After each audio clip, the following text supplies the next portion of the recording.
Bienvenidos. Al Rojo Vivo está la elección del Contralor General, la cabeza de lista del partido Cambio Radical, que se ha convertido en el fiel de la balanza a efectos de establecer las mayorías en el Congreso de la República, es el senador Rodrigo Lara Restrepo, a quien le doy la bienvenida.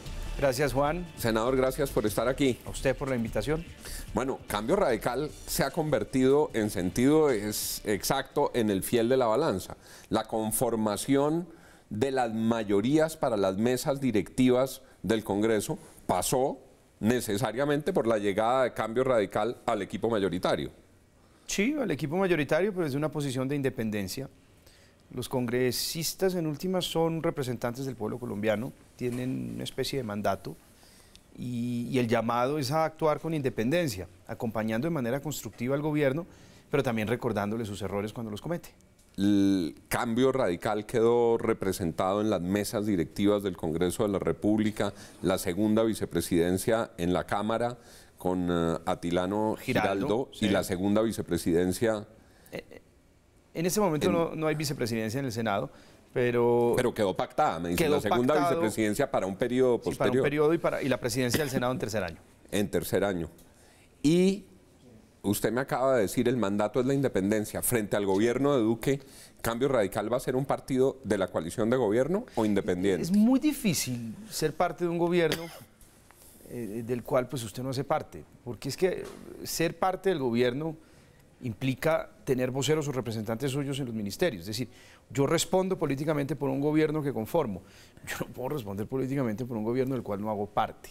Y eso Cambio Radical no hace parte del gobierno de Iván Duque. No hay ningún ministro en el que se sientan representados. En el derecho parlamentario, usted mira el derecho parlamentario de cualquier país, usted es partido de gobierno cuando conforma gobierno. En este caso, pues no conformamos gobierno. Nosotros tenemos un candidato que es el doctor Vargas, perdió las elecciones y yo me siento muy a gusto con la independencia, porque pues yo siento que mi mandato electoral es representar a la gente, representar al colombiano de a pie, el que no tiene voz, y no hacerle coro a un gobierno.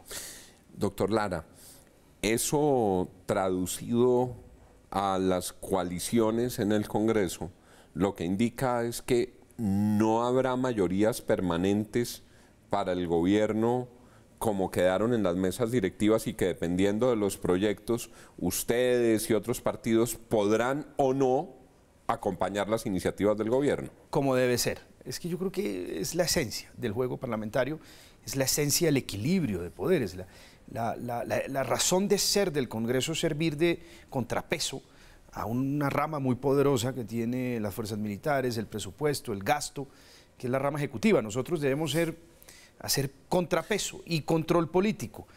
Hay una coalición de Congreso, por supuesto, en donde se tienen en cuenta los sectores mayoritarios a fin de asignar los tiempos en las mesas directivas, pero eso no significa que sea una coalición de gobierno, por supuesto. ¿Y qué está en el aire frente a la elección del Contralor? Bueno, yo primero quiero señalar que esto ha sido un proceso difícil, pero quiero reconocer que el Congreso fue capaz de escoger a una universidad para hacer un proceso de selección objetiva. La UIS, la Universidad Industrial de Santander. Es una de las 5 mejores universidades del país, no es una universidad de garaje. ¿Se acuerda cuando yo creé este sistema, yo presenté la ley?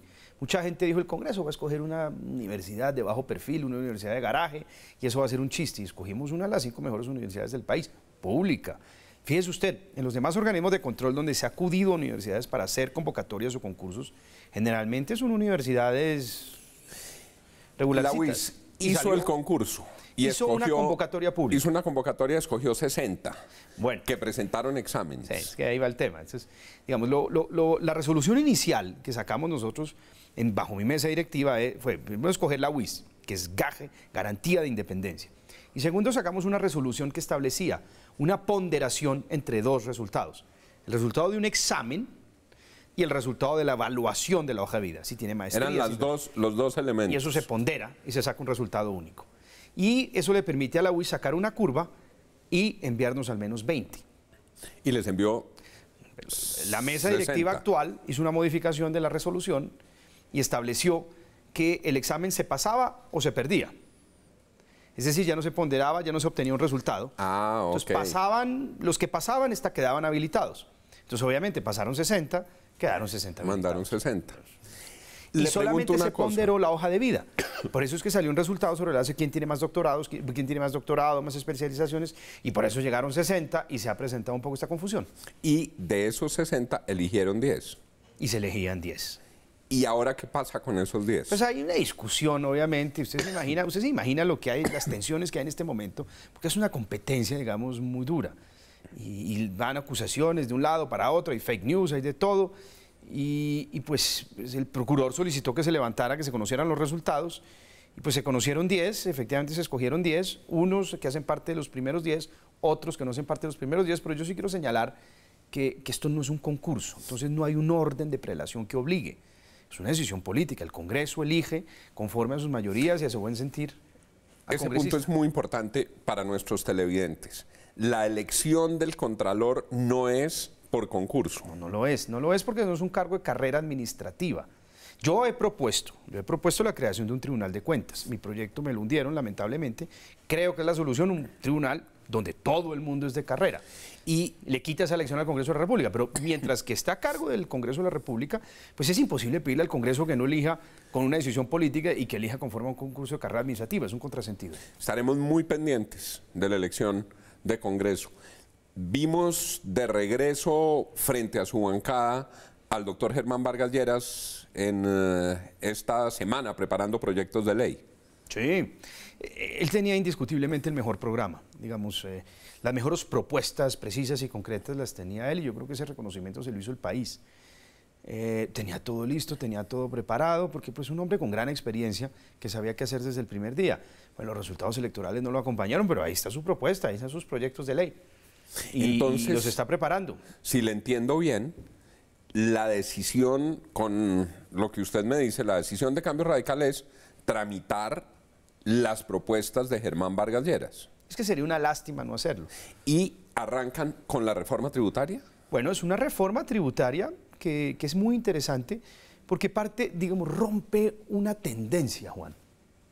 Aquí ha hecho carrera la idea de desgravar al rico, de otorgarle al rico el privilegio de la exención tributaria y gravar a la clase media y al pobre a través de impuestos indirectos. Y detrás hay una entelequia. Para nuestros televidentes, los clavan con impuestos IVA. Como el IVA. ¿Sí? Derechito al bolsillo de todos los contribuyentes. Y se inventan una serie... Y el mismo IVA lo paga el hombre más rico de Colombia o el colombiano más humilde y más modesto. Claro, entonces ese IVA no tiene ningún impacto en la canasta familiar del rico, que le subieron 2 puntos, le es igual, pero vaya y mire qué impacto tiene en las personas, por ejemplo, las que le han subido el actual alcalde de Bogotá el impuesto, las tarifas de Transmilenio en casi 25.000 pesos por cabeza al mes. Súbale un poquito más y eso es menos carne, menos cuadernos para su familia.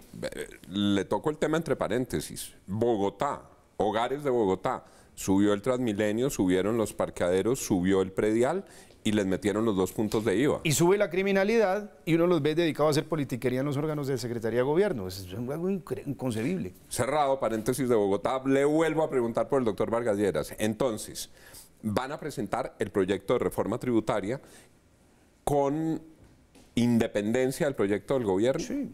Sí, porque yo creo que hay que romper, digamos, esa tendencia. Hay que eliminar las exenciones al gran capital. Hay que mantener un impuesto, digamos, de renta que sea competitivo a nivel global. Porque es que estamos enfrentando una verdadera situación de dumping tributario en el mundo, iniciado por los Estados Unidos. Explíquele a nuestros televidentes qué es el dumping tributario. El dumping es una competencia, digamos, con tarifas tributarias. ¿Qué país ofrece más barato Estados Unidos. para traerse inversionistas? Es que Estados Unidos se volvió en una verdadera aspiradora de capitales globales. Aquí se estigmatiza mucho los paraísos fiscales, pero mire bien o mal los paraísos fiscales, es una forma para muchos países que tienen, pues, digamos, impuestos muy altos, de depositar allá capital y de reinvertir más adelante. Cuando Estados Unidos empieza a desmantelar a Suiza, empieza a desmantelar a las islas del Caribe, Panamá, ¿qué hacen esos capitales? Pues encuentran tasas, por ejemplo, en sus países, en Francia, en Alemania, en Colombia, en Argentina o en Brasil, supremamente altas. Y se encuentran con los Estados Unidos, bajan el impuesto de renta a un 20%. ¿Qué hace ese capital? Que fue lo que hizo Trump, ¿no? Fue lo que hizo Trump. Trump dijo, voy a bajarle el impuesto a las empresas y efectivamente pegó esa reducción tributaria. Esa reducción y toda esa plata termina absorbida como una aspiradora en la finca raíz de la Florida, de la costa este, o inclusive en el paraíso fiscal más grande que es el estado de Delaware, por ejemplo. Entonces toda esa plata termina en los Estados Unidos reinvertida en lo que puede hacer una persona que está a la distancia, que es invertir en finca raíz. Y muchos de esos capitales, son excedentes de capitales, no se reinvierten en nuestras economías, que se pueden reinvertir en temas ya productivos y que generan empleo. Es una situación muy crítica. Vi muy activo al doctor Vargas Lleras, lo vi entusiasmado. ¿Qué esperar del doctor Vargas Lleras entonces en las próximas semanas? ¿Va a seguir en reuniones de bancada? ¿Van a seguir tramitando proyectos? Sí, yo creo que vamos a seguir trabajando conjuntamente. Me parece que tiene una agenda grande. Este tema de reforma tributaria es interesante porque mantiene, digamos, una tasa competitiva para las empresas, pero elimina todos esos privilegios injustificados en materia de exenciones. ¿Y sabe qué es más importante? Cesa con esa tendencia de gravar al pobre, desgravar al rico para gravar al pobre y a las clases medias. No podemos seguir con esa tendencia. Entonces, no más exenciones para el gran capital, pague lo que tiene que pagar en una tarifa competitiva global y cesamos esa tendencia de irle cargando y cargando y cargando al bolsillo de las clases medias y las clases más desfavorecidas. ¿Volvió a la comisión primera del Senado? Sí, yo estoy Lara? en la primera. Sí. ¿Cómo vio los proyectos del gobierno que van para la primera? Son proyectos, digamos, escuetos, son cortos, me parece que eso a mí me gusta. A mí no me gustan los proyectos de 50 artículos, me gusta que vayan directo al grano y me parece que hay uno que es muy importante. Hablemos del de reforma política que elimina el voto preferente en los partidos. Ese en particular va para Es su fundamental, comisión. ese es un gran proyecto. ¿Usted le parece bueno? Sí, porque es que, mire, los hombres actúan conforme a las circunstancias y conforme a las reglas de competencia que tienen que enfrentar. Si usted tiene que enfrentar unas reglas de competencia con canibalismo dentro de los partidos, donde usted compite con unos capitales gigantescos, pues todo eso termina arrastrando a la gente que entra a esas reglas de competencia. Si usted se sustrae completamente, termina sustraído completamente del juego. Entonces, pongamos unas reglas donde las listas son cerradas y en donde el tema será a nivel partidista, habrá discusión programática. Democracia interna en los partidos. Democracia interna y no esa competencia. Es que, mire, el voto preferente es realmente la misma operación avispa que ha existido en el pasado, solo que bajo un ropaje de partido, porque todo el mundo compite contra todo. Y sus compañeros de partido se convierten en sus peores enemigos. Sí. Los televidentes que tienen memoria política se sorprenderán de ver a este sonriente senador Rodrigo Lara, cuando hace unos años vimos a un senador Rodrigo Lara padeciendo las peleas más duras con gente de su propio partido. Me robaron una credencial.